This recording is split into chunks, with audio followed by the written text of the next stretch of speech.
აფხაზეთიდან დევნილ მოსახლეობასთან შეხვედრები აქტიურ რეჟიმში გრძელდება. ამჯერად მორიგი შეხვედრა სენაკში გაიმართა, რომელსაც აფხაზეთის ავტონომიური რესპუბლიკის მთავრობის თავმჯდომარე გიორგი ჯინჭარაძე მთავრობის წევრებთან და სენაკის მუნიციპალიტეტის საკრებულოს თავმჯდომარესთან ერთად ესწრებოდა. შეხვედრის ფარგლებში დევნილებს მიეწოდათ დეტალური ინფორმაცია აფხაზეთის მთავრობის იმ პროგრამების და პროექტების შესახებ, რომლებიც მათი ჯანდაცვის, სოციალური და ეკონომიკური მდგომარეობის გაუმჯობესებაზეა ორიენტირებული. აღნიშნული შეხვედრა კითხვა-პასუხის რეჟიმში წარიმართა, სადაც მოქალაქეებმა ამომწურავი პასუხები მიიღეს მათთვის მნიშვნელოვან საკითხებზე.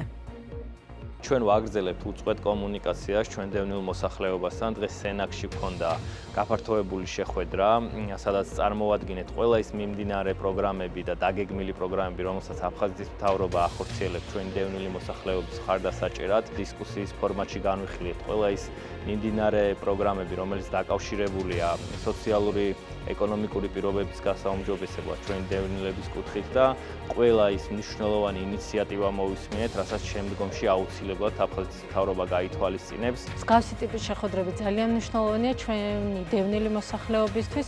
ვიმედოვნებთ, რომ მსგავს ფორმატში შეხვედრები მომავალშიც აქტიურად გაგრძელდება. თითოეული ქართველისათვის საკმაოდ მტკივნეული და ამოდროულად საზრუნავი და საინტერესო საკითხი არის აფხაზეთთან დევნილი მოსახლეობა, მათი ინტერესების დაკმაყოფილება და რაც თავარია მათთვის ხელსაყრელი პირობების შექმნა. და აქედან გამომდინარე მსგავსი ტიპის შეხვედრები ძალიან მნიშვნელოვანია.